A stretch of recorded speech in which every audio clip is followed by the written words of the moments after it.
Hello and welcome to this evening's ZSL Science and Conservation event, where we're going to be exploring wildlife pathology.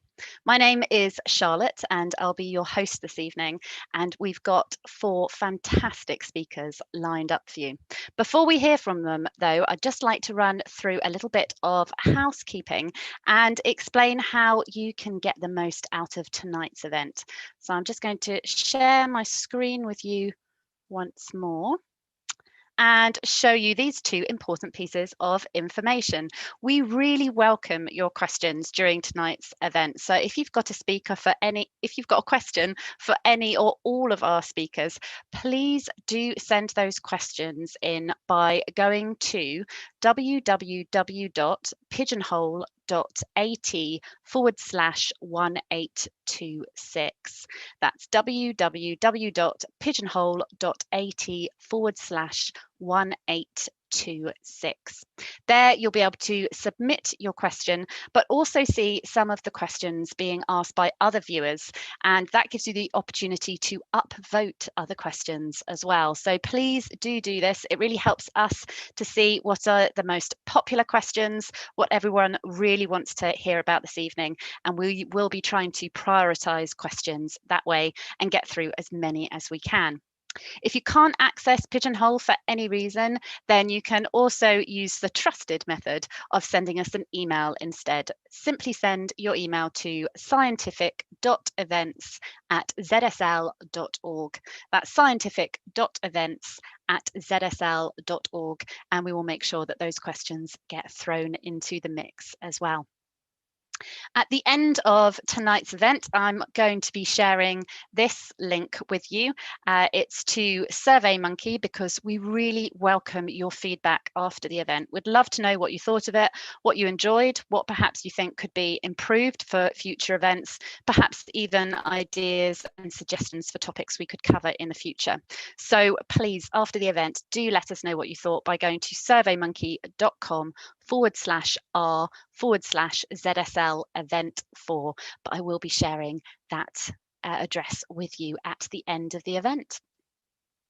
So as I mentioned, we have got 4 fantastic speakers lined up for you this evening.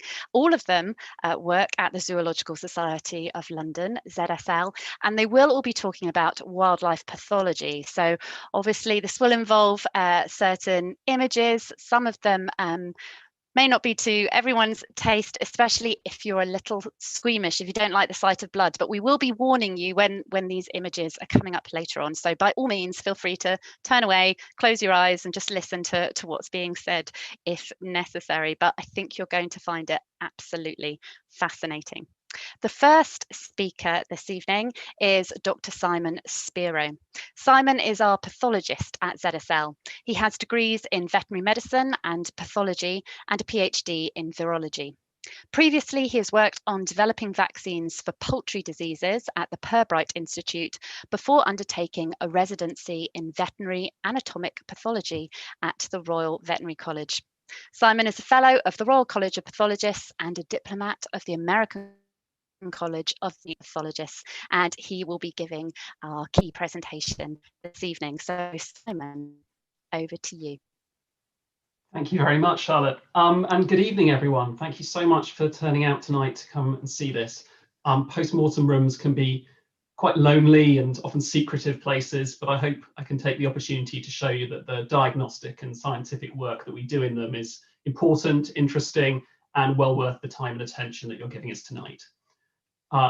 As Charlotte said, my name is Simon Spiro and I'm the pathologist for ZSL.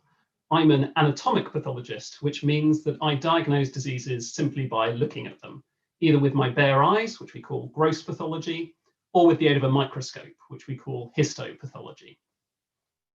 There are 2 main circumstances in which these skills are called upon in the wildlife world. So in our zoos, we might have groups of animals, or in the wild, there'll be populations of animals. And if one of those gets sick, then, and the vets can't work out what's wrong with it, they might take a surgical biopsy, which is then passed to pathologists like me to look at microscopically. I provide a diagnosis, feed that back to the vets, who can then treat the sick animal appropriately. I've illustrated this here with a picture of some sick coral. You can see it's just bleaching out here. But to be honest, we don't do surgery on coral so much as just snap a bit off. The circumstance in which we're more likely to do pathology in wildlife as opposed to in people is the post-mortem examination, or PM. This is the thorough examination of a dead animal or carcass, and it takes the form initially of a gross post-mortem, in which we thoroughly remove all of the organs, examine them in situ, remove them and open them, looking for any lesions and other signs of injury or illness, either current or previous. And if I can't get a diagnosis from that alone, I'll again take small samples and look at them microscopically with histology. As I hope I've illustrated in the difference between these two pictures, the post-mortem is nothing like surgery. It is a very thorough dismantling of an animal, and I'll take you through that later.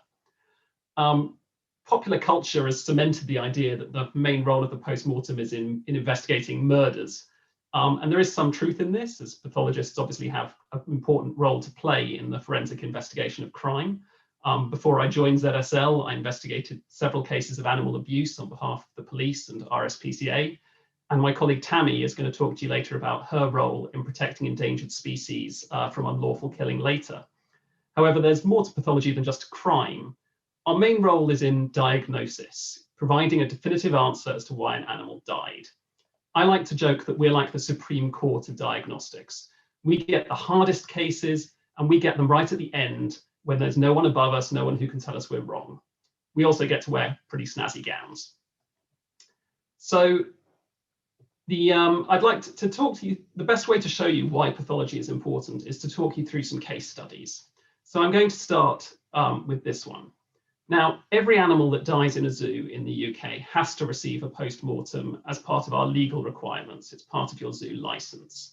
But it also gives us some really important feedback that lets us care for not only the animals in our collection, the surviving animals, but those species in the wild.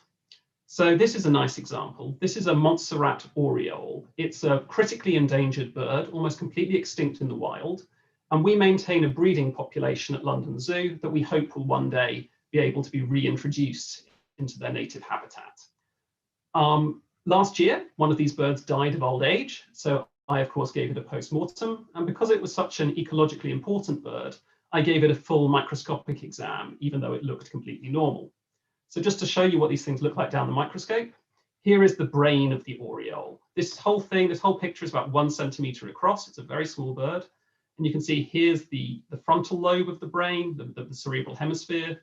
Here's the brain stem. And then this thick bit at the back is called the cerebellum, or little brain.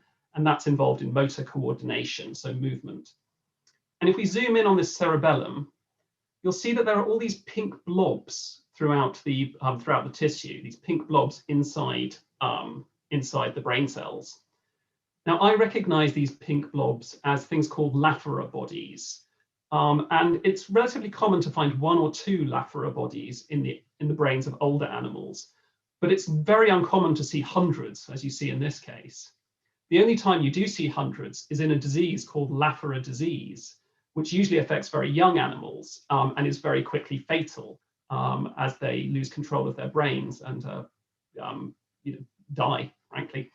That Laphera disease is a genetic disease. It's found in humans, dogs, parrots, a few other animals.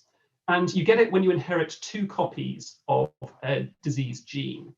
So this got me thinking, and I thought, well, there's no way this animal has Laphera disease. It's lived to be over 20 years old. But could it have a single copy of the disease gene? Could it be a carrier? Now, in a large, diverse population, being a carrier of a gene like this isn't a big deal, because if you don't, the chances of mating with another animal, another carrier, is very slim, and so no offspring will ever get the disease. But Orioles don't have a large, diverse population. They've got this small population that we took out of the wild, brought into our zoo, and are now trying to breed. So there was the risk that we potentially had taken several individuals. If we'd taken more than one individual that was a carrier, perhaps individuals that were siblings, we'd have no way of knowing when we were just catching up in the wild, then we could breed this disease into the population. Now, something that ZSL does, which is almost unique amongst zoos in the UK, and something I'm very proud of, is we keep tissue from every post-mortem we do for decades. we've got some tissues which date back to before the First World War. So I went into our tissue archive and I dug out the brains of every oriole that's ever died in London Zoo, which was a further 5 birds over the last 30 years. And I examined their brains for these bodies as well. And 4 of them were normal, but 1 of them looked exactly like this with large numbers of Laphera bodies. It's only a small sample, but in that sample, that means 2 out of 6, or 1/3 of our birds, could be carriers for this disease. It's not just a one-off finding. So this is obviously very important. So I'm now investigating, I'm working with other zoos to examine all of their orioles, and we're working with Oxford University to develop a genetic test to see if we can actually test our live birds to find out who are the carriers and who aren't. So instead of breeding this disease into the population, we can actively try and make sure that birds that aren't birds only that we don't mate to the carriers, and so we'll actually make this disease extinct. So it's really exciting for me to think that this small incidental finding at a routine post-mortem could actually influence the genetics of this whole species in perpetuity if this becomes the founder population that we release. So I hope that's convinced you why we do pathology. I'm now going to talk to you a bit about how we do pathology. And to demonstrate the PM process, I'm going to show you the post-mortem of an African lion from Whipsnade Zoo. This lion was euthanized back in April at the age of 20, which is well over the usual life expectancy of a lion in the wild. She'd been suffering from arthritis for some time, and she was clearly becoming less and less mobile, and we were keen to euthanize her before she could deteriorate further and became, we don't want her final years to be defined by pain.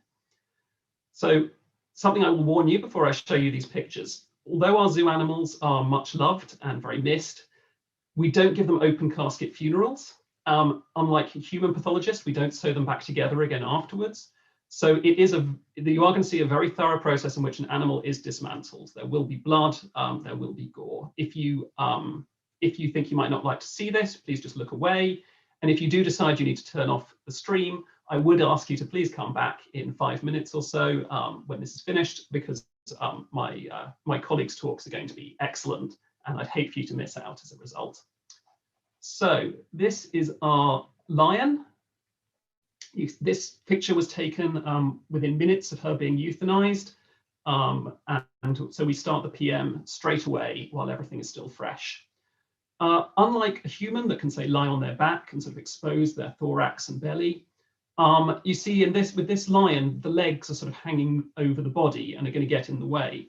So the first thing we do in the PM is remove the legs. Once we've removed the legs, we then have the chance to remove the skin and look at the subcutaneous tissues for evidence of, say, bruising, color changes like jaundice. In this case, I'm looking at the joints here because I'm interested in arthritis. And I'm particularly looking at the Achilles tendon, which should be like a thick rubbery cord.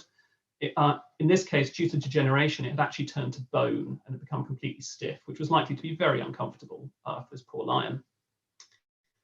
Now we're ready to go into the abdomen. So I open up this flap of skin here. And here you can see the small intestine. And I'm just having a close look at the mesentery here. This is the membrane which holds the small intestine, because I've noticed some cysts. Before we remove the thorax, so the rib cage here, I actually remove the tongue, the trachea, and the esophagus. So here I am taking the tongue, I take it down between the mandibles, between the jaws, with the larynx and then the trachea and esophagus attached. We call this the pluck, and it will become clear why we do that in a moment. But having done that, I get my biggest bolt cutters and I cut through these ribs and then slice down the muscles between them, and then I can pull back the ribs and remove them to expose the thorax. So now we've got the animal almost completely open. You can see the small intestines here. Here's a kidney. It's embedded in a lot of fat, which is what we like to see. It shows the animal was healthy enough to be eating and maintaining its weight. Here's the stomach. This brown thing is the liver. And here's the spleen, which I've just sort of moved out of the way down here. This line is the diaphragm, so the muscle that permits breathing. It separates the abdomen from the thorax. Here is one of the lungs, and hiding behind it, the heart. And then here is that trachea and esophagus and tongue that we removed earlier. Now, the lungs aren't actually attached to the body cavity. They're only attached by the aorta, the vena cava, and the esophagus at the back here. So I cut all of those, and then I can just lift out the lungs, the heart, and that pluck all together. And the reason I take it out all as one is I can now examine all these organs together, seeing the relationships between them. So if the animal has, say, choked on something, I'll be able to see the food in the trachea going down into the lungs. There is only one mammal in which the lungs are actually stuck to the chest wall, and that, unhelpfully, is the elephant. So as if elephant postmortems weren't hard enough to begin with, they have the added complication of just the sheer difficulty of getting out the heart and lungs and pluck, which together usually weigh about as much as me, if not more. The next step is to remove the organs of the abdomen. So I usually start with the liver, which I'm taking out here, and then I take the spleen. These are both removed and put away. I then remove the small intestine, or the whole intestine, so the large intestine, small intestine, and stomach. And my preferred mechanism is to start at the rectum. So I remove the rectum, and then I pull it out, straightening it as I go, cutting through the mesentery, so it becomes one long straight sausage. And then I lay that out in a nice zigzag on my table, ready to open it up and inspect the inside to look to see what sort of food is in there. This lion had a great big hairball in her stomach because lions are just cats like everything else. Look for any parasites, anything like that. Then I remove the urogenital tract. So that's the kidneys, the ureters, the bladder, and the uterus. This is a kidney in my hand, and here's the ureter running down, and it then would then head back through the pelvis to come out in the vagina here. The uterus is very small and difficult to see because this is an old animal. It's not reproductively active. If it was pregnant, then that uterus would be pretty much the size of the abdomen. It would take up more than half of the volume of the abdomen, but we don't have to worry about that here. So that's all of the organs out. I can now go and examine them individually, open them up, get my face in good and close so I can see what's going on, look for any lesions. The last organ you may have noticed that I haven't removed is the brain. The brain is well protected inside a thick skull. The lion's got to be able to survive being kicked by an antelope. And as you can see, it's also protected by very thick muscle. These are the muscles that close the jaw. And of course, lions are pretty famous for being able to close their jaws pretty strongly. So these, you've got to cut through this muscle and this bone without cutting through the soft brain inside. So once we've removed all of those, everything is ready for the gross inspection. And if we can't get the results from that, we go to the histo. So this was this was quite a routine post-mortem. Everything was exactly as expected. We found the arthritis. The only unexpected findings were a couple of benign cysts. So I was able to feed back to the team that they were doing a really great job and that there were no problems to worry about in the remaining pride. So that's how I do a PM on a large animal. And it's actually pretty much how I do a PM on anything from a mouse all the way up to an elephant. The main difference with the really big animals like elephants is that you need a forklift truck to do things like lift the limbs away. With a rhino, I need a forklift just to lift the skin, it's so heavy. So it's really just a matter of scale rather than technique. Where things do diverge is when we get to the really, really tiny animals like coral or spiders or really small fish, where they're just too small to dissect. Luckily, because they're so small, that means you can usually fit a whole animal on a microscope slide. So here's a fish. This fish is 2 centimeters long, weighs less than a gram. No way I can do a useful dissection on it, but here it is down the microscope. And now we can see, here's the mouth and the oral cavity here. Here's the eyeball, the brain. Here's the heart with an atrium and a ventricle. Here's the liver. This big space is the swim bladder, so a sort of gas sac for buoyancy. And you can even see these sort of rhomboids are the vertebrae of this, this is the spinal cord. Here's the pectoral fin, here's the anal fin.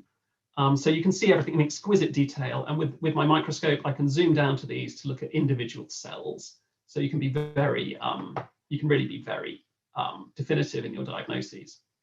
And you know, that is really the point of becoming a veterinary pathologist. It's a lot of training, it's a lot of hard work, and you don't spend all that time just to learning how to hold a knife. The real skill comes in being able to actually make the diagnosis, recognize what you're seeing. One of the hardest but most accurate ways of doing that is with histology. So I'd like to take this opportunity to show you some histology with a virtual microscope. So these are tissues from an emperor tamarin, which is a type of monkey. And it was euthanized due to colitis, so severe disease of the inflammation of the colon. Now, this is a normal colon on the right here. So this whole thing's about 1 millimeter across. Here's some poo in the middle of it. Here's the muscle around the edge. And then here's the colonic surface. You see it's lined by these beautiful columnar epithelial cells. They've got this fuzzy border, which gives them a big surface area for absorbing food. And then they pass that down to these vessels beneath it so that food can be absorbed. These epithelial cells are constantly renewed by stem cells down in these glands. And these act like escalators. So the cells are produced down here and then they work their way up to the surface because they're regularly being rubbed off by the passage of food. If we look at our diseased one, however, you can see it's completely different. We can't see any of those beautiful epithelial cells at all. They've all been completely burned away. We do have some gland. So this here is the same as this here. So the stem cells have just about survived, but most of the surface has been obliterated. As well as that, it's also much more cellular. You can see all these dark blue blobs.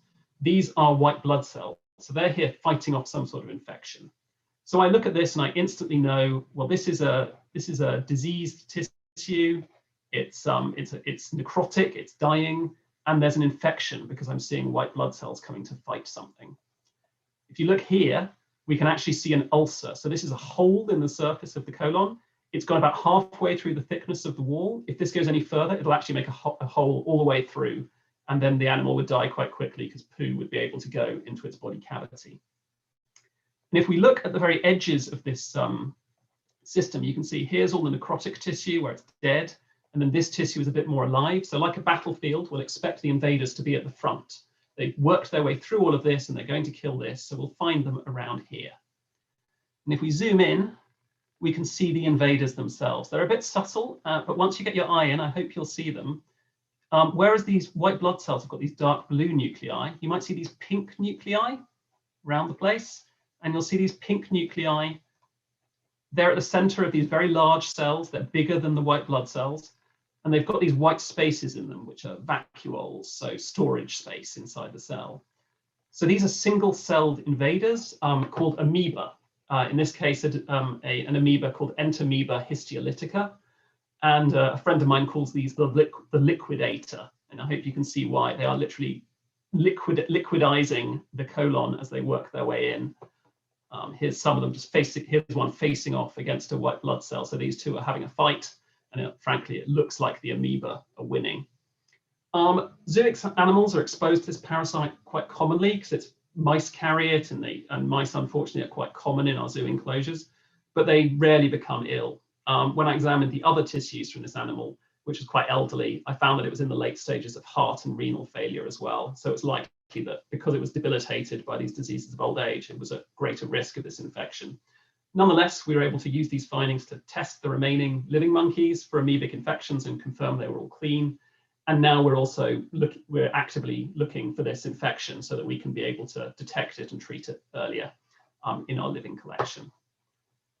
That is all I wanted to say to you today. So I'd like to thank you so much for coming along, and my colleagues will take over now. We'll talk to you about how they use pathology in some specific case studies as well. I'd like to take a moment to just thank my team, Ethan, my technician, and Shahid, our microbiologist. The work with the Orioles is being led by one of my students, Marta Nobre de Castro Pereira. And I'd like to thank all the staff of London Zoo and Whipsnade Zoo for looking after the animals so well, keeping me in a job. And thank you very much for coming. I look forward to seeing your questions. Thank you so much, Simon. That was a fantastic introduction to pathology and the work you do at ZSL. We have had some questions through already on Pigeonhole, but very quickly before I cover a few of those. I'm just going to share the details with everyone again. A quick reminder, if you have any questions for Simon or any of our speakers this evening, then please go to www.pigeonhole.at/1826 to post those questions and to also upvote other people's questions, or you can email scientific.events@zsl.org instead. So 2 different ways that you can take part this evening. So Simon, as I mentioned, we have had several questions through already. One was just a quick kind of clarification, I guess, about the lion. I think someone missed the very beginning of your talk and just wanted to check why that animal had been euthanized. And if I remember correctly, Simon, it was because it had arthritis, really bad arthritis due to old age. Is that right? Yeah. So it was suffering from arthritis. We're very lucky because our zoo animals are so well cared for. They live so long. They do get a lot of these diseases of old age, which frankly, they don't just get. An arthritic lion in the wild would just die. So they're not really very evolved to deal with it. And one of the things we worry about in our collection is obviously animals becoming debilitated, and especially in a herd species like lions, where lots of them live together, they have an established hierarchy.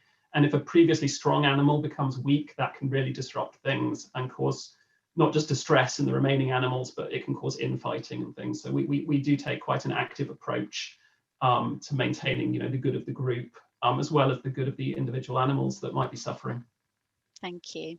We've also had a few questions about the oriole, the bird you mentioned at the beginning.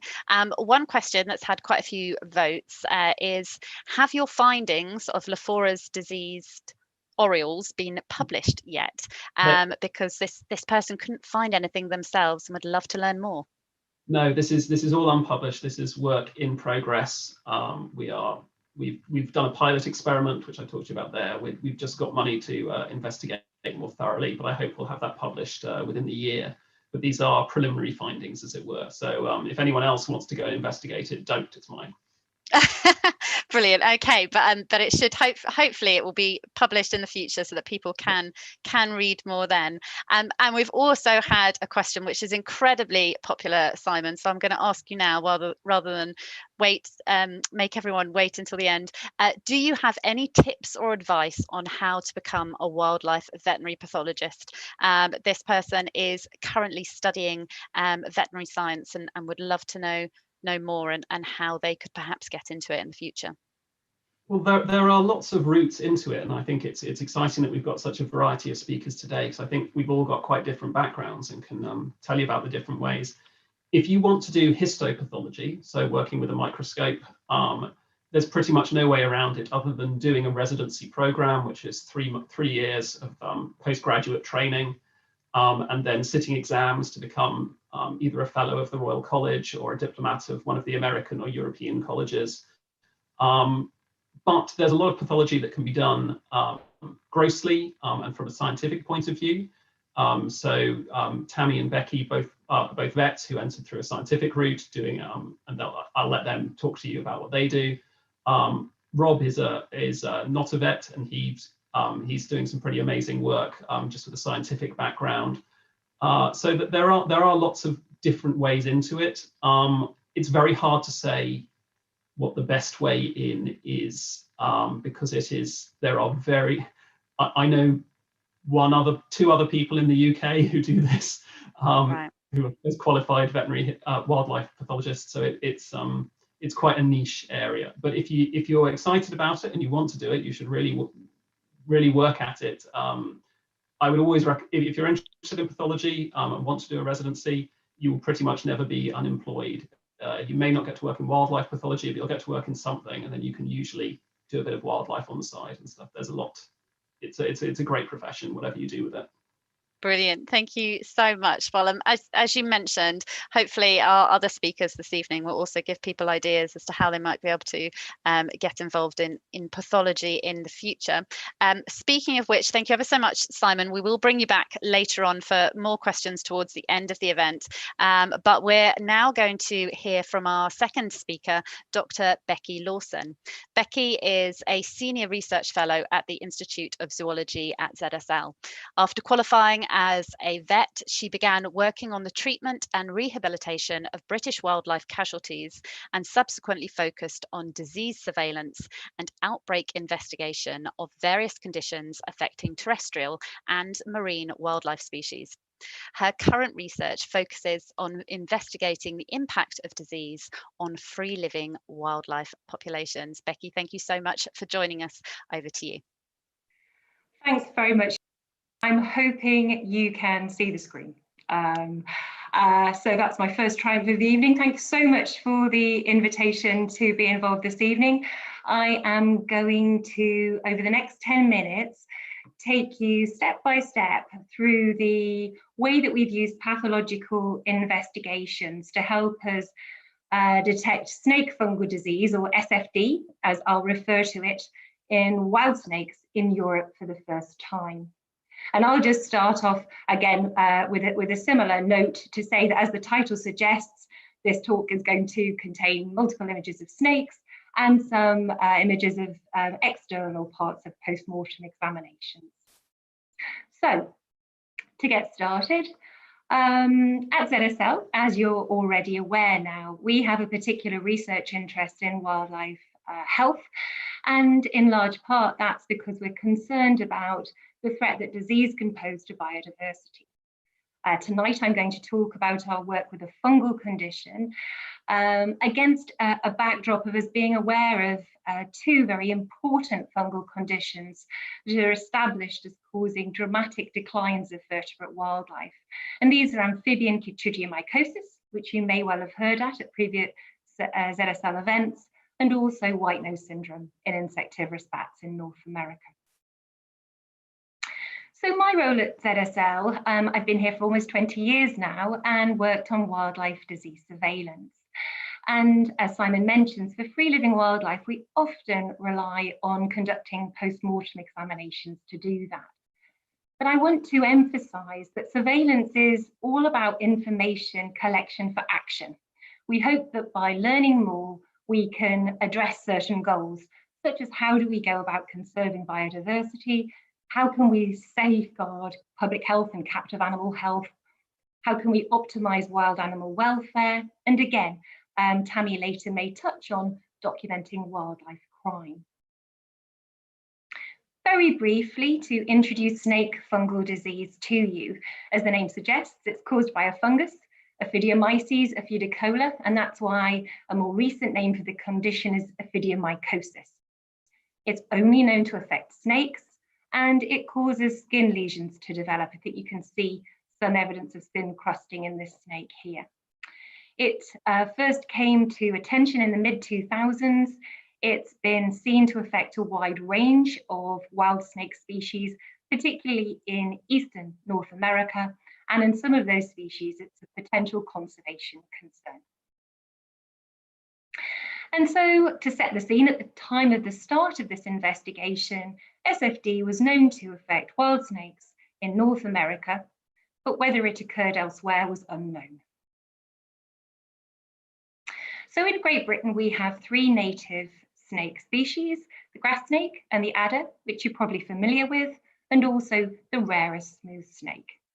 And I would say that for vertebrate wildlife, that our understanding of terrestrial reptile health is probably the poorest of all groups. And in large part, that's because they're cryptic, they're challenging to study. And so in 2013, when we launched our Garden Wildlife Health project with partners, we brought together the work that we've been doing on amphibian and garden bird health since the early 1990s, but we added in wild reptiles because we wanted to work to try and address this knowledge gap. And what we do is we appeal for members of the public, but for wild reptiles in particular, herpetologists and ecological consultants who spend time in the field. We appeal for their help by reporting to us at gardenwildlifehealth.org in the event that unfortunately they see signs of what they think to be sick wild reptiles or find a dead wild reptile. And where possible, we go about conducting post-mortem examinations, just as Simon has described, using a variety of diagnostic tests, including histology, in an effort to detect infection, to diagnose disease and oftentimes to try and ascribe a cause of death. So that's the background to our project and the reason that we do the work. And I'm going to illustrate it with this investigation, which starts in the summer of 2015, when sadly we had this adult female grass snake submitted to us for post-mortem examination. And the major finding, as these red arrows denote, is that we noticed multiple areas of red-brown discoloration, particularly around these scale margins, which are evidence of skin abnormalities or skin lesions. And we were aware of snake fungal disease in North America, but it's really important to keep an open mind. There are all manner of causes of skin lesions in wild reptiles as in other species. And so we needed to formulate a diagnostic plan. And so the first thing that we did was take a small sample of these abnormal areas of skin, and we shared that with our colleagues, one of whom we have 2 microbiologists on site at ZSL with years of experience, and they tried to grow fungi from this specimen using the protocols that we would typically employ on site, and they did indeed recover an isolate. But when we identified it, we felt it was most likely to be an environmental contaminant, a red herring, if you like, in this story. And so we continued with some other testing. So the next thing that we did was take a small section of the abnormal skin that had been preserved in formalin and processed for histology, as Simon has explained. And then there are a number of things that we could look at here, but for this presentation, we're just going to ask you to focus in on these bodies, these irregular profiles in pink, and these are fungal hyphae within the skin lesion. So we know a fungus is present, and when we zoom in at higher power, we see these bodies with this sort of truncated shape in cross section, which are of a size and shape that match the published literature on ophidiomycosis. So the next thing we decided to do was use a molecular technique. And so again, we took another sample and we submitted this to the National Mycology Reference Unit. And they used a molecular test which can apply across fungi and derived sequence data that had a very close match to Ophidiomyces in GenBank.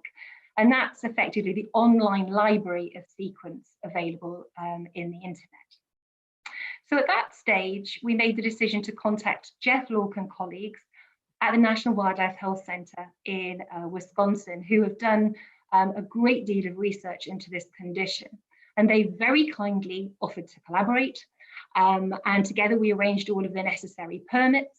And in their lab, with different protocols and media, they were indeed able to isolate the fungus, the Ophidiomyces. And with working with a fungal culture, they were able to add in some more molecular techniques. And these corroborated this fungal detection and identification as Ophidiomyces ophidicoma.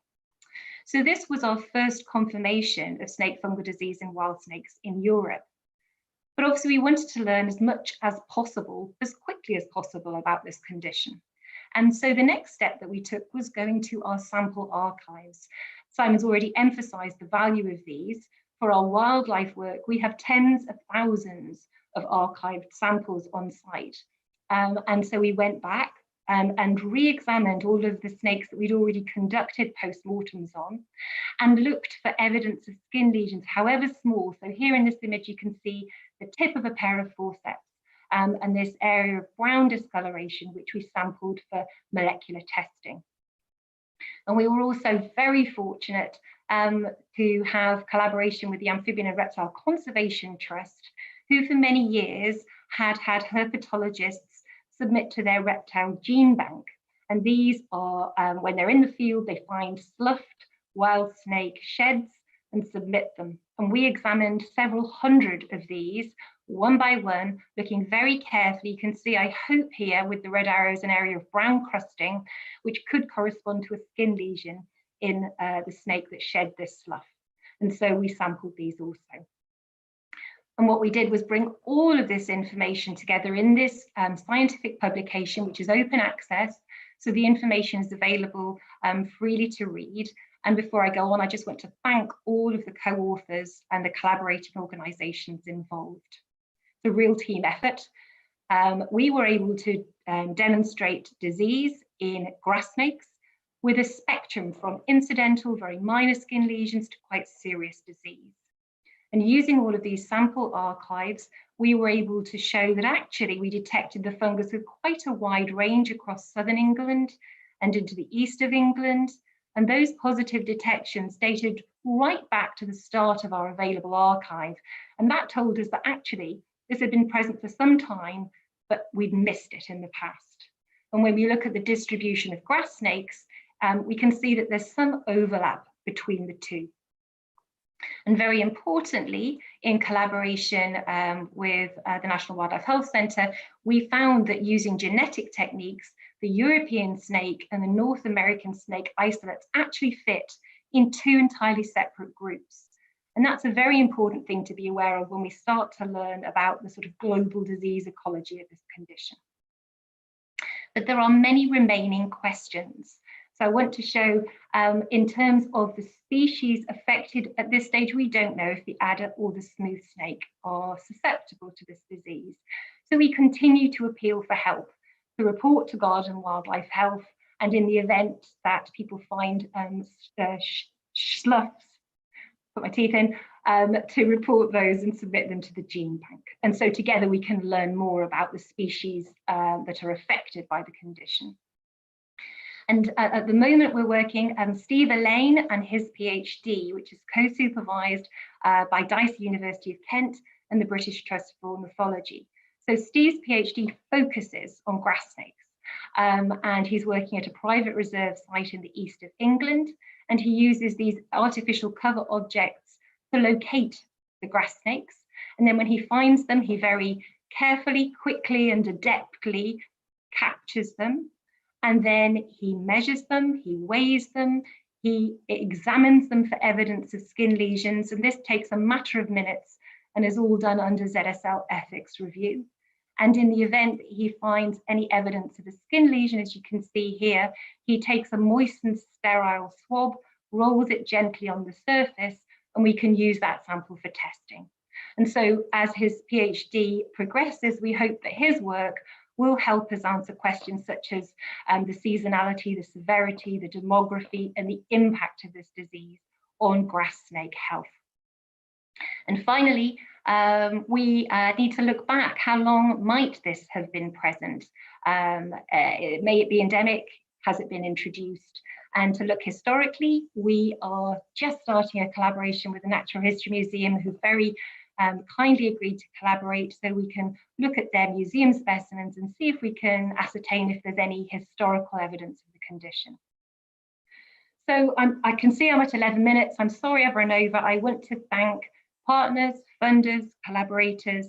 I hope that this has illustrated how collaborative, multidisciplinary this work can be, how much we rely on these long-term sample archives that we collect and how valuable they are.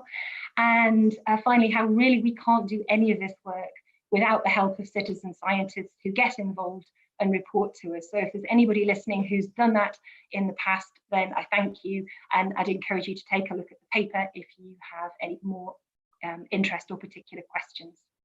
So I'll hand back to Charlotte. Fantastic. Thank you very much, Becki. That was brilliant. We have had a few questions through specifically for you. For anybody watching, don't forget, if you do have a question for a particular speaker rather than just any of them, if you can mention that in your question, that helps us find it nice and quickly. So Becki, we've got a question, if I can find it. Oh, look, it's gone right up to the top, so that's great. It's clearly a popular one. Now, apologies for my pronunciation, but the question is Ophidiomyces a strict pathogen, or is it also present in healthy snakes? They apologise if you mentioned this in your presentation and they missed it. Good question.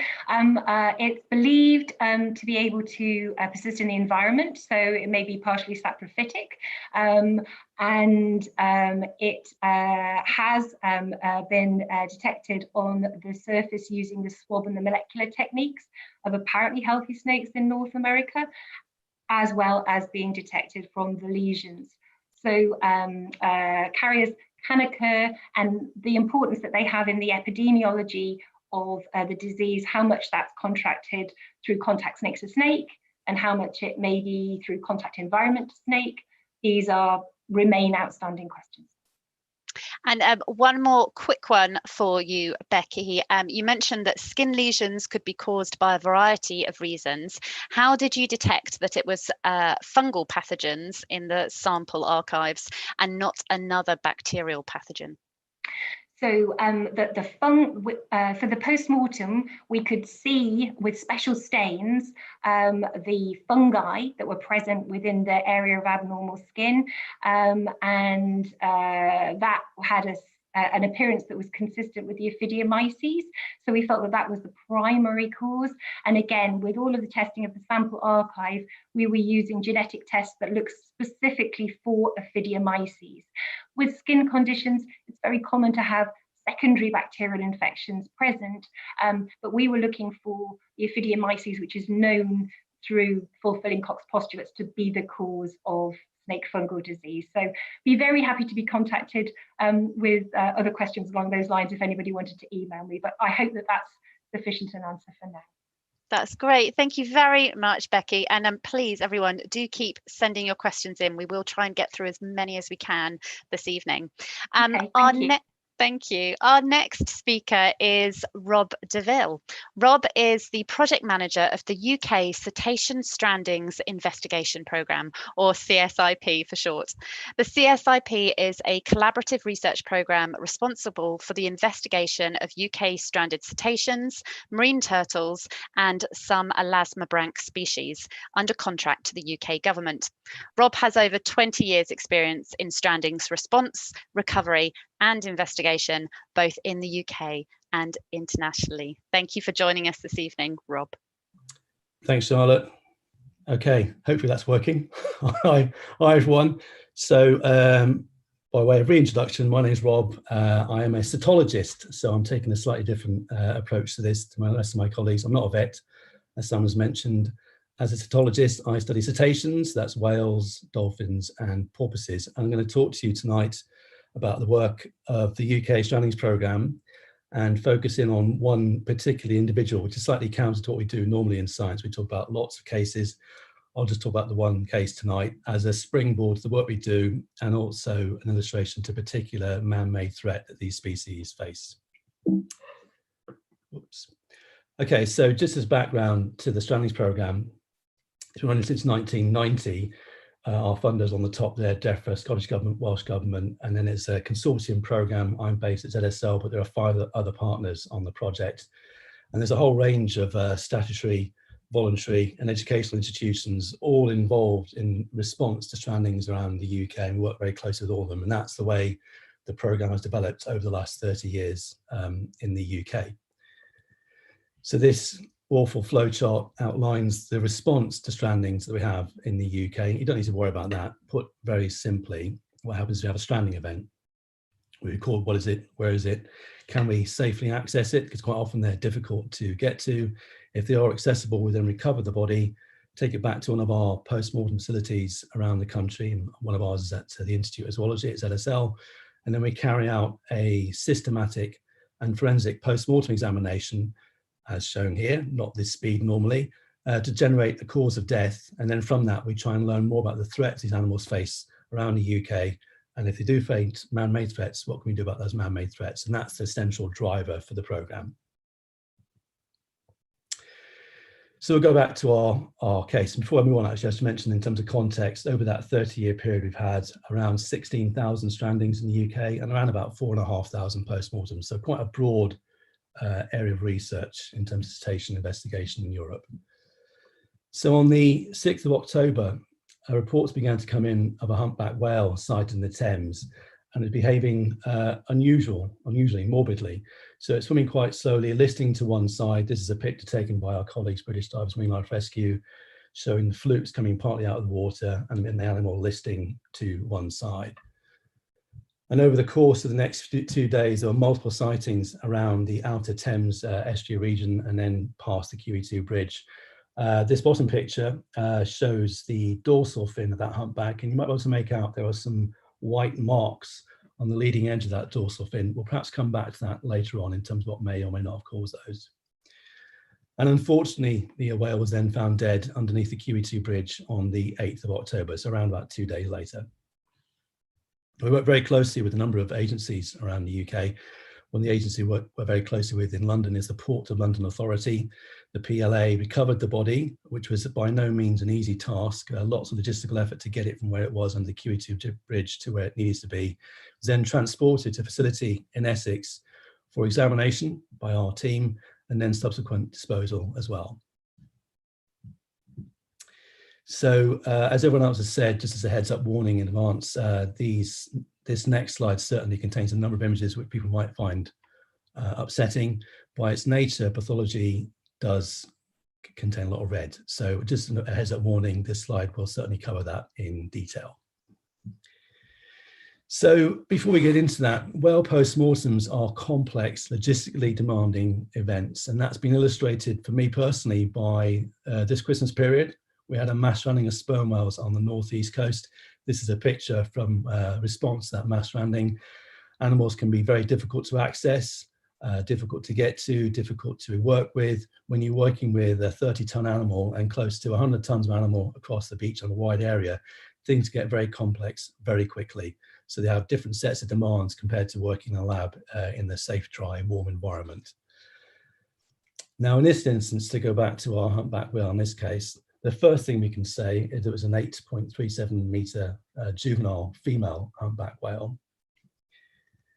And just to show you some illustrative pictures from that whale, this is the pectoral fin of a humpback. Humpback whales have very large pectoral fins that enables them to be very agile in the water.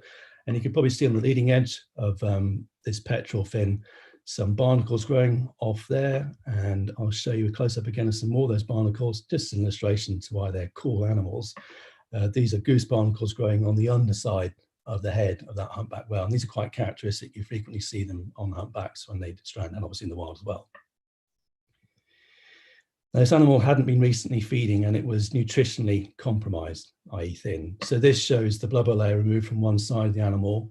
And this line running along here is the lateral process of the spine. That's, imagine the spine is like an upside down T shape. It's the lateral process protruding over here. And that's what you can visualize.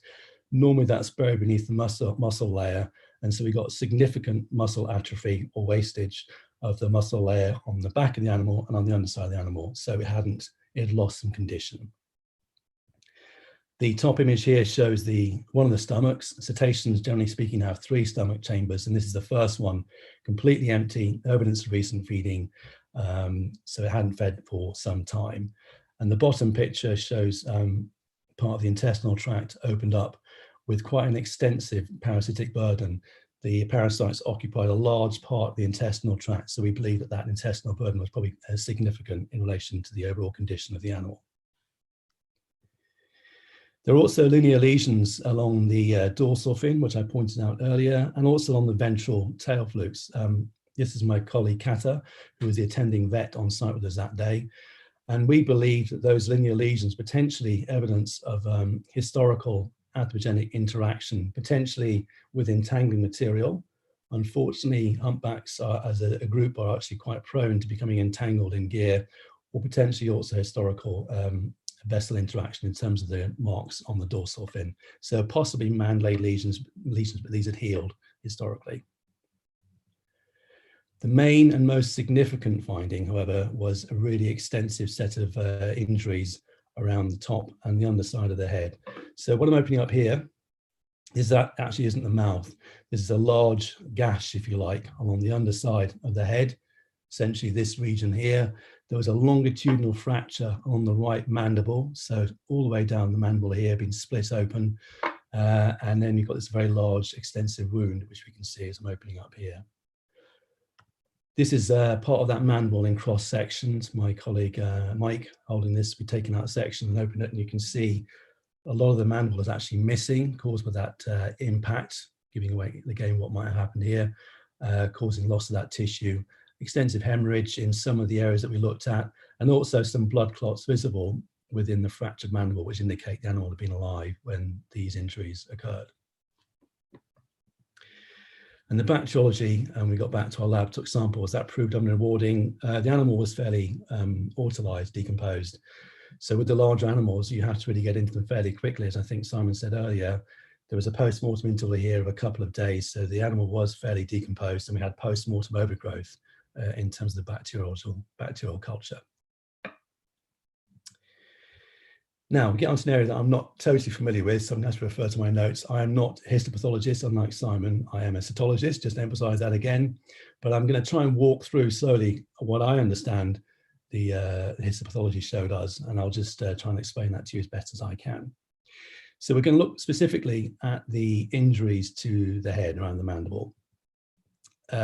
We took several sections across that damaged area, and this is one of those sections. You can see the epidermis, the skin's usually quite thick in cetaceans, the blubber layer underneath that with some congestion, some reddening in that damaged area. This is the area that was facing inwards. This is the cut or traumatic area.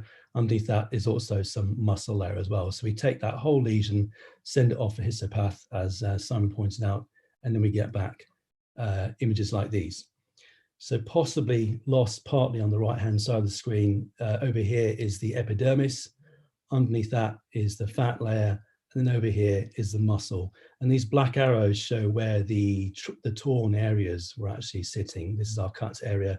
This is the traumatic lesion over here. And then we're going to zoom into this bottom left-hand area on the bottom left. Okay, so now we can see essentially what we have here is normal over on the right, and then abnormal over on the left, so a slightly darker pink. And the red arrows are highlighting blood vessels that have become thrombosed because they're associated with that abnormal area, so they're occluded and not working effectively properly. And over here on the right, the blue arrows are highlighting slightly more functional blood vessels. They still contain erythrocytes, blood, red blood cells.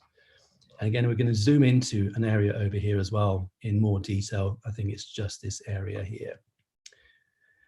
Okay, so what we can see here, as I said earlier, this is a slightly more normal blood vessel with red blood cells within it. And over here we have a thrombosed vessel, which has been occluded because of that ongoing lesion. The key point here to flag up are these little blue dots. The blue dots are essentially white blood vessels, blood cells, sorry. They're responding to that process, coming out from the blood vessels to try and respond to that area of injury. And that's really key for this talk because it helps us time or put a time scale on these sets of injuries. So this is the text taken from our histopathologist report. The histopath was carried out by my colleague Mark Vessels at Pathologist. And the key point here, ignoring the longer words because I'm a small word man myself, is essentially these injuries occurred 48 to 72 hours before death. So if we just summarize that fairly quickly, this is a case of ship strike. These extensive injuries are certainly consistent with ship strike on our view, and they were on the day. The key thing though is obviously the timing, because we can now go back to those lesions to the histopath and say that actually we think they occurred 48 to 72 hours before death. It's certainly likely that when the whale was in the Thames, it already had those injuries. And that would explain the morbid behavior within the Thames region itself, listing to one side and swimming slowly. So sadly, this animal had quite extensive and severe injuries whilst it was alive and then succumbed shortly after that. But it is also worth pointing out that that animal was quite compromised. It hadn't fed for some time and it's fairly thin. It had a fairly extensive intestinal parasite burden. And certainly the southern North Sea is a really abnormal habitat for species like humpback whales, as has been shown by the other ones that we've also examined in the region in the past as well. So the point I'm trying to make here is that the post-mortem process, alongside my colleagues, that's the whole reason we're doing this work, it can actually reveal chronicity, stages of disease process or injuries or lesions, which is really quite useful as an insight into the time scale of some of these anthropogenic drivers of mortality. So for example, how long has a whale become entangled in gear, or how long has it had these ship strike lesions going on for? That's actually quite a useful thing for us to assess as part of that post-mortem process. And just as context to this, in 2019, we had 5 humpback whales stranded around the UK. there was a fairly high human interaction, HI on this slide, mortality index for that species. Over 2019, we had 3 cases of entanglements and 1 case of ship strike. So unfortunately, they're quite prone to impact from our activities. Just going to broaden this out now a little bit more on the last 2 slides and talk about some broader context. Quick time warning, Rob. Okay, so we've got a 100-year time series in the UK going back to 1913. These are humpbacks over that period. Over the last few years, we've had about 30 humpback strand in the UK, and this red line denotes when we banned most commercial whaling, and so the number of strandings have begun to increase around the UK in response to that increasing population. And essentially now, the more there are out there, which is a good thing, the higher the potential risk of being impacted by our activities. And just very quickly, if I may, Charlotte, let me carry on. Globally, there's evidence of ship strike in a number of cetacean species, and evidence of increased reporting and incidents in larger whale species in particular. And this is the North Atlantic right whale, which is quite endangered. Some have evidence of healing or healed lesions, so animals do survive impact. So ship strike is a significant welfare problem, and it's a significant conservation problem for species like the North Atlantic right whale. All the data we collect contributes to global initiatives like the International Whaling Commission Ship Strike Database. Thanks very much. Thank you very much, Rob. We could do whole events on just each of the subjects we're speaking tonight. There is a lot to cover, but the questions have also been pouring through as well. So, Rob, I've got one immediately for you. Dealing with such big animals, how do you dispose of the body afterwards? And are things such as the skeleton kept perhaps for research or to go to various natural history museums?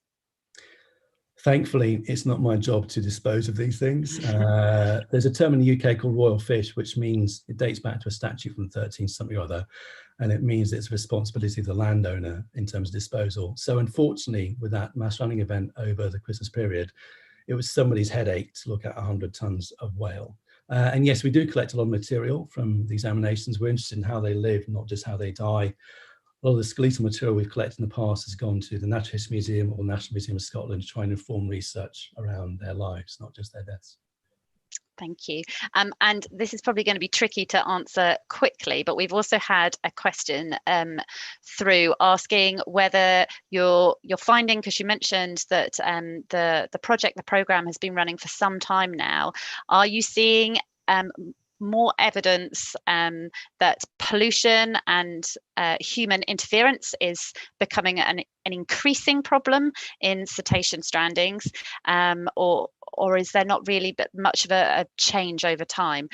This person here says sort of in recent years, and I guess it depends on what you mean by recent years, but is it an increasing problem? Well, plainly, I'm awful at timekeeping, as evidenced by my talk. So I'm not sure you want to ask me such a big question. Very simply, yeah, I mean, different species are impacted by different threats in different ways. The example we always use is killer whales in relation to exposure to chemical pollutants. Certainly our research carried out largely by my colleague, Dr. Paul Jepson, indicates some quite significant problems in killer whales around the UK and around Europe, and other dolphin species too, because of exposure to legacy pollutants, things like PCBs that we've made in the past. But if that person wants to drop me a line, I'll try and give them a more coherent answer that doesn't occupy more of this time. It's a big subject, isn't it? But I guess interesting to note too that it's not just pollutants that are being released today into the waters. It's obviously that build up over time, and some do hang around for a long time as well. Thank you so much, Rob. Absolutely fascinating as always. Our final speaker this evening is Dr. Tammy Shadbolt. Tammy graduated with a degree in veterinary conservation medicine before qualifying as a vet. She then gained a master's in wild animal health and completed a PhD on the pathogenesis of Tasmanian devil facial tumour disease. She holds a teaching qualification in veterinary education and is a fellow of the Higher Education Academy. Is in a small animal clinical practice, working both in the UK and internationally in the private and charity sectors, before directing her career towards fieldwork, teaching and research in wildlife conservation. Tammy, over to you. Thank you, Charlotte. Okay, thank you very much, Charlotte. So hello, everyone. My name is Dr. Tammy Shadbolt, and it's really great to be able to join tonight. So I thought this evening I would like to end what's been a great number of talks, I'm sure you agree, with a overview of what my team do here at ZSL and how the sort of pathological aspects of our work feed into the bigger picture, really, in terms of protecting some of Britain's most endangered species. So I work for the DRAS team, that's the Disease Risk Analysis and Health Surveillance team here at the Institute of Zoology. And I think personally, I feel really grateful to be part of this particular group because we get to work with a really wide array of rare species. So DRAS works with Natural England and with a number of NGO collaborators to translocate animals from A to B for conservation purposes. So I'm sure you're quite familiar with things like reintroduction programs. So our work really comprises three core elements, and those are on the slide here. So disease risk analysis is the first step for us, and that is a big piece of research that we undertake, working out what the disease threats are when we translocate animals from A to B. We're then involved with what we call disease risk management, and that means that we are helping mitigate against those risks that we've identified in the DRA. So we might, for example, undertake health examinations of animals before release, and we may also advise on things like biosecurity. Finally, after a translocation has taken place, then we actually remain indefinitely involved in these projects. And that's so that we can carry out post-release health surveillance. And this actually means going back into the field and carrying out health examinations on reintroduced populations. And as part of that, we carry out post-mortem examinations on animals that are found dead. So it's obviously this last element of our work that we are focusing on tonight. So post-mortem examinations as part of PRHS or post-release health surveillance. But before we talk about that, I just wanted to highlight some of the animals that we do focus on. So we've got the pool frog here, we've got the super cute hazel dormouse, and we have the checkered skipper butterfly. And we also work with species like sand lizards, and walk-biter crickets, for example. And in fact, DRAS has worked with over 30 species since the project began. Hopefully, you will have found already that post-mortem examination work is really important to the work that we do here at ZSL. And I wanted to look at a particular species where that is the case and focus on one that's different from those on the slides here. It's the red kite. So a species that was introduced nearly 30 years ago and has done exceptionally well since. So what do we know about this beautiful bird? Well, red kites are no longer a rare sight, and that is thanks to conservation efforts. So they did, in fact, almost go extinct somewhere between the 18th and 20th century, and that was due to egg collectors and bounty hunters robbing nests. But in 1989, conservation efforts took off and a reintroduction program took place in time to save the species. And we now think we've got over 2,000 breeding pairs here in England alone. So DRAS continues with this project, and we investigate when birds are found dead. And when we're contacted about a submission, of course, the first and most important thing that we want to know is when and where it was found. So in fact, with any bird of prey case that we get submitted to our team, we feel the first important step is to take radiographs. And I just popped a couple of case studies here on the slide for you.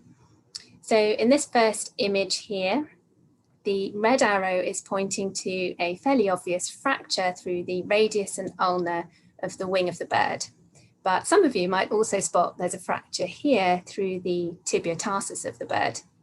So what we can discern from this is that this bird probably would have had great trouble flying and walking, and chances are it may not have been able to feed well, and that may have led to its demise. If we look at this second radiograph here, the red arrow is pointing to a bright white dot. Hopefully you can spot that. and a number of others as well in this particular carcass. You might even see that there's a couple of bright white dots in this region here, which is very close to the heart of the bird. And these bright white dots are the same density as this metal marker here. So what can we discern from that? Well, unfortunately, this bird has been shot multiple times. And I'm sure, as you can appreciate, if you have a shot to the leg, it might be possible to survive, but a shot to the heart is likely to have been fatal. So once in the post-mortem room, we always start with a detailed examination of the external body, as has been the case in the other studies that you've heard about tonight. And we want to find any external wounds first and foremost. So again, if we look at the pictures, we have a case here where we have blood at the ear opening of the bird. And we might discern from that that this bird has been affected by a head trauma. And that may be something like an impact collision with vehicle. This picture here is actually illustrating another important step at this point in the examination, and that is the collection of morphometric data. So here we're measuring wing length, but we also measure leg length, and we obviously take body weight measurements. The importance of this is that we can compare these measurements to our databases, and we can notice when things seem not quite right. For example, a very low body weight might indicate that a bird had not been feeding well in the days before death and may have been sick, raising our suspicion of something like an infectious disease process, for example. Moving on to the internal examination, we methodically inspect the cavities and the viscera, and you've heard again of many case studies this evening already. What we do is we are looking at abnormal organs and lesions, and if we look at these pictures, first of all we have the bird pinned for examination, and then we have two internal pictures illustrating what we might be looking at. So in the first one, we have the cranial coelomic cavity of the bird, with the forceps pointing at the heart, our liver lobes here and here, and the lungs would be attached to the dorsal surface. Here we have the caudal coelomic cavity, and the forceps are pointing to the testes of this bird, so we know it's male. The orange structures are the adrenal glands, and we have the kidneys either side. So it's really important to examine these organs in situ, and then we would remove them from the bird and transect through them, looking for abnormalities within the organs. It's at that point then we know which sort of tests we want to do in terms of histopathology, bacteriology, mycology, and other tests that you've heard about tonight. So I just wanted to put up a few pictures of presentations we might come across, really to illustrate that whilst most of the things we find are significant, you can come up with some interesting and possibly insignificant findings. So our first picture here shows these two Cheerio-like structures almost.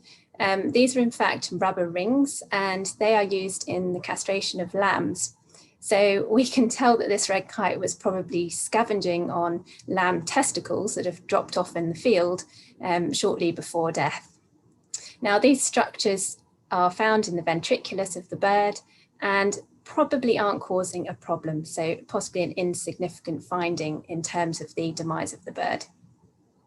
If we move on to this picture, however, we've got a much more significant problem, and you can actually now see the bullet in the heart muscle of this bird. So this would have likely caused the fatality. If we look at this last image here, I want to draw your attention to the blood in the cranial part of the coelomic cavity, and this is really significant for us. So this would raise suspicion that the bird has been hemorrhaging at the time of death. And for us, we are thinking and looking for evidence of this bird having ingested a rodent killed by anticoagulant rodenticides, and consequently having suffered second-generation anticoagulant rodenticide poisoning, either acutely or chronically. So the steps we'd take would be liver samples, and we would send those to the predatory bird monitoring scheme for toxicology testing.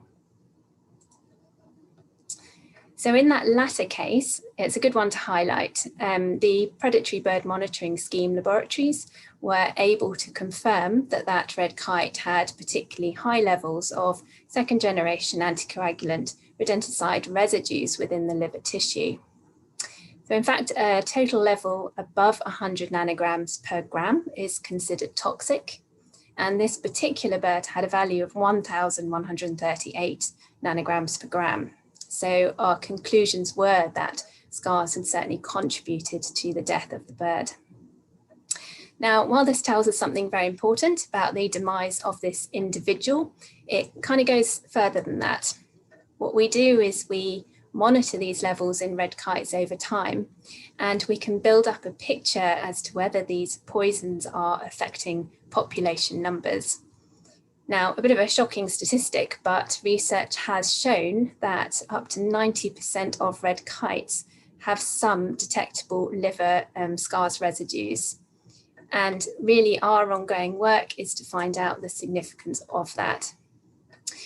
The important use of all this research, of course, is that we may be able to inform regulators of rodenticides and help ensure judicious use in the pest control industry.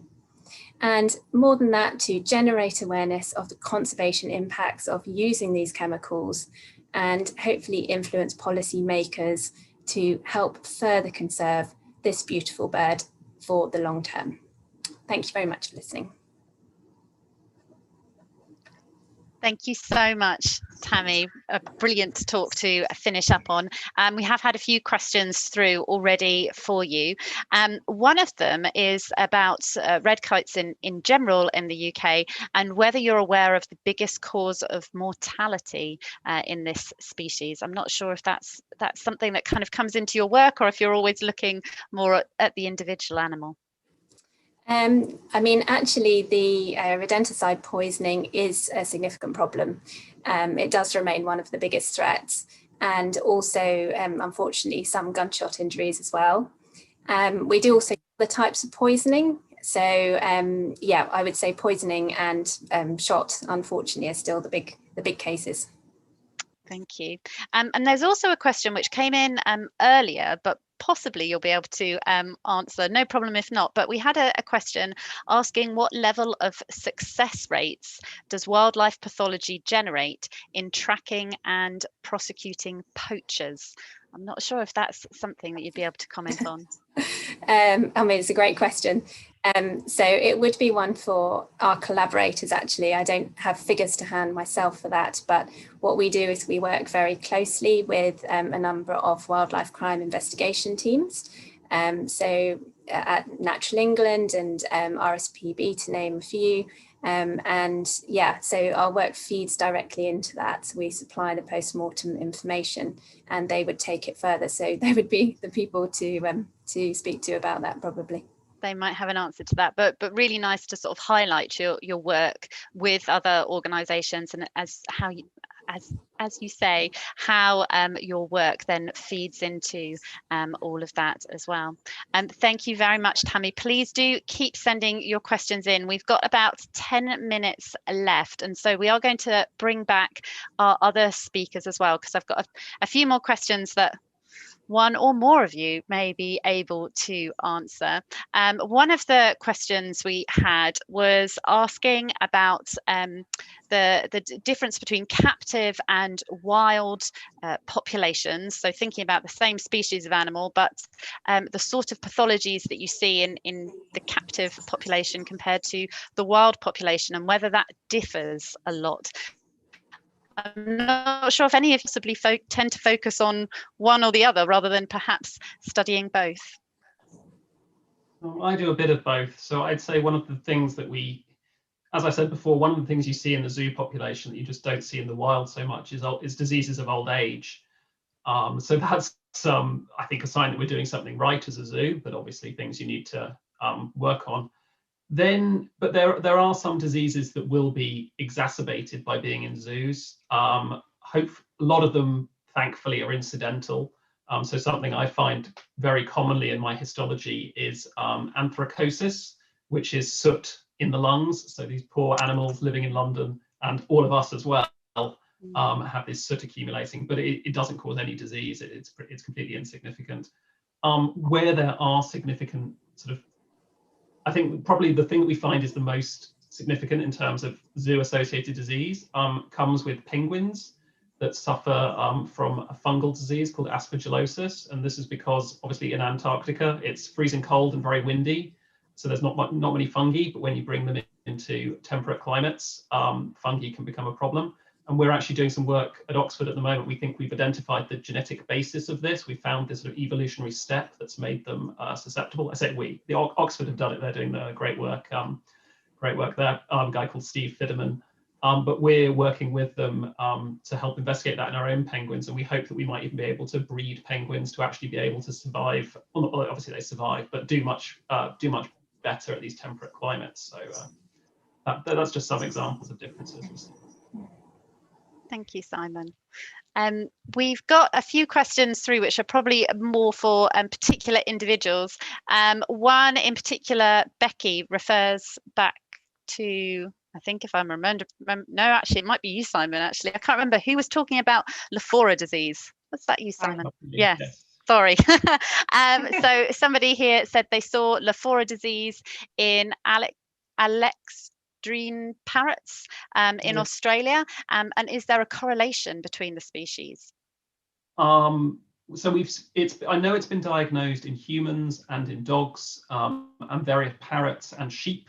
My suspicion is that it will happen in any animal, and those are just the ones we look at. That's one of the great joys of being a wildlife pathologist, is that if you're the first person to look for a disease, you're usually the person to discover it. It's not, there's a lot of low-hanging fruit hanging around.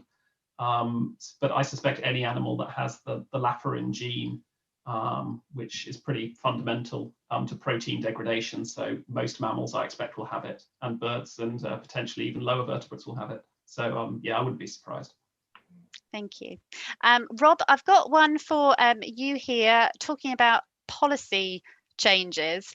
It's probably a massive topic, and I'm asking you an impossible, but I think they're really interested to know about what policy changes you potentially see could be put in place to protect cetaceans, perhaps are even maybe changing as a result of some of your work. Perhaps I can talk about things that have changed rather than things that might change, because that's a hard thing to get into. Yes, so, yes. And I'm aware that my DEFRA colleagues are watching anyway. So our data has fed into an EU-wide risk assessment about a particular contaminant that was then banned, I think in 2010. It's a brominated flame retardant that essentially stops your sofa catching fire if you fall asleep and have a cigarette going. It doesn't happen anymore, but those flame retardants end up in the marine environment like a lot of things that we make. So because of the data we collect and other projects too, that particular flame retardant was then banned. We did some post-ban monitoring, and you can see a decline over time. So the point of a project like ours is it does actually feed into policy. There are real world policy changes. It's not just blue sky research, and that's essentially why we're all here, is trying to improve the conservation status of these species moving forward. Thank you. Tammy, I've got a nice one for you, hopefully an easy one, because the person who's written it says, thank you very much for your brilliant talk. Which is your favourite species to work with at DRAS? Do you have a favourite? I have to say I really love the hazel dormouse. I mean, once you've worked with them, yeah, who can't? But also because in that particular programme that we're involved in, we actually have the hazel dormice here for a quarantine period before they're released into the wild. And so we are working literally with them on a daily basis, checking their health during the quarantine period. So we get a lot of hands-on work, and then we are obviously present at the release site and helping in that capacity too. So yeah, they're super cute, and we get to do a lot of work with them. So I enjoy that. Brilliant.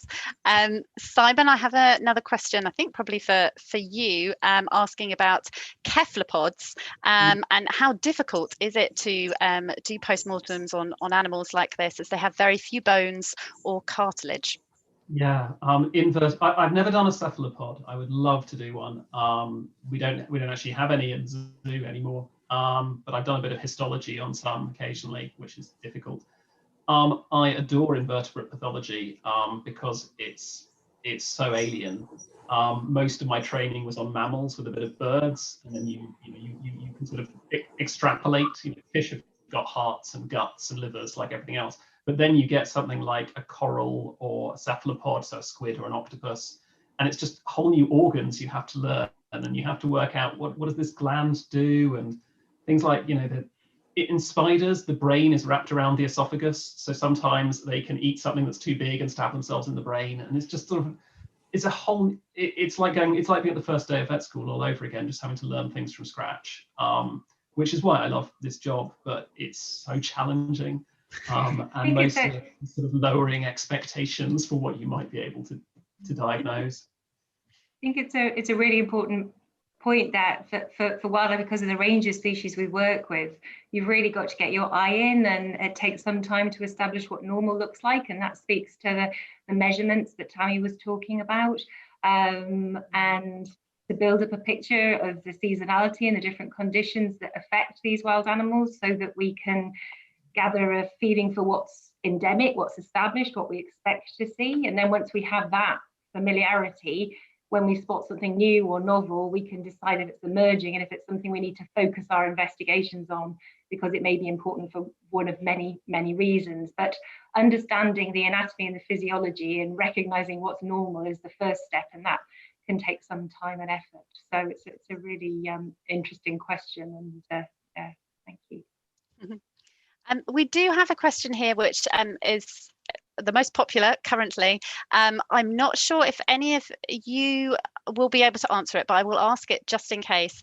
And it makes the point that some mammals, such as elephants, have been reported to perform mourning behaviours in the wild, and whether this then sort of conflicts with, obviously in captivity, if you're removing the dead body to do a post-mortem on it, can sort of, how do you weigh that up? But I'm not sure if that's anything that any of you would be directly involved in. No, I mean, obviously at ZSL we have people who are great experts in animal behavior and animal sociology. The keepers themselves know the animal, especially like elephants, where we have 5 of them and we have a whole team just dedicated to those 5. You have people who know them extremely well, and I trust their judgment in doing these things. Luckily, as pathologists, there's very little sort of psychological pathology that we can do. So I'm sure we do it very well, because, like I said, they're experts, but I couldn't comment. Yeah. Thank you. Becki, I've got another one here for you. Is there any correlation between fungal diseases in amphibians and grass snakes, given that amphibians are their main prey? Those are 2 very different diseases. So the Batrachitridium dendrobatidis and salamandrivorans that cause the 2 types of amphibian chytridiomycosis, they're entirely different sorts of fungi to ophidiomyces that cause snake fungal disease, and also to Pseudogymnascus destructans that causes white nose syndrome in bats. So there's literature out there in discussion about why it may be that some of these fungal conditions are causing problems, but they are distinct. So I recognise that kind of food connection, but they're different conditions. Thanks for the question. Brilliant. Thank you, Becki. I'm trying to see if I can find sort of a general question that you can all comment on, but I'm struggling to do so, and I'm aware we're running short on time now. Just because I was asked earlier about how I got into yes. what I do, and I did say that we've all taken quite different paths. I wonder if anyone else wants to comment on how they got into the profession, and any recommendations they might have to people with veterinary degrees or not, or absolutely. How about one word of advice from each of you for anybody who is interested in pursuing a career in wildlife pathology? Becki, I'm going to pick you first. I'm hopeless on one word. Sorry, one point. Okay. One word would be hard. So as a vet, if you're a veterinarian, I'd encourage you to get experience with a range of species first. I went into wildlife casualty work, and then we run a master's program in wild animal health, And we also now run a residency programme in wildlife population health.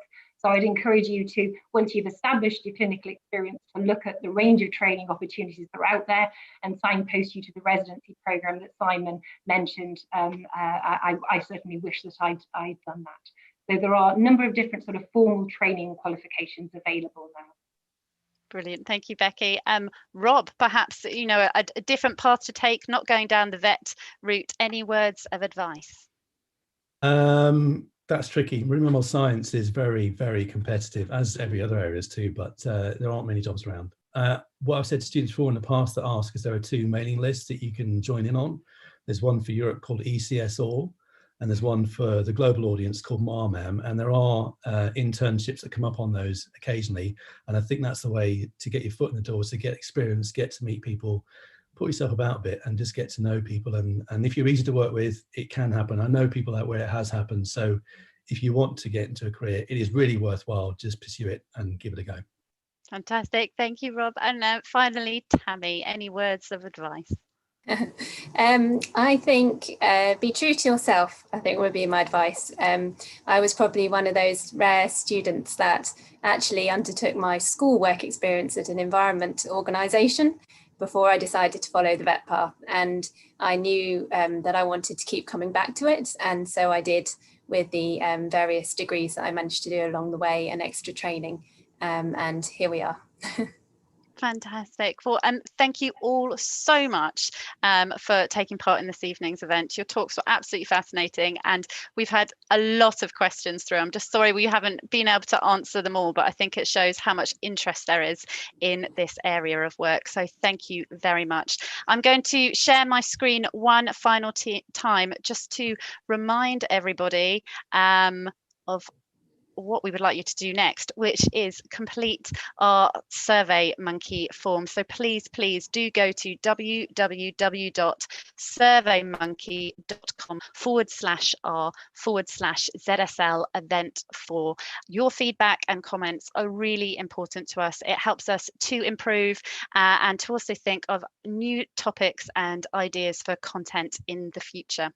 Once you've done that, you may also want to go to our website to find out about future events coming up.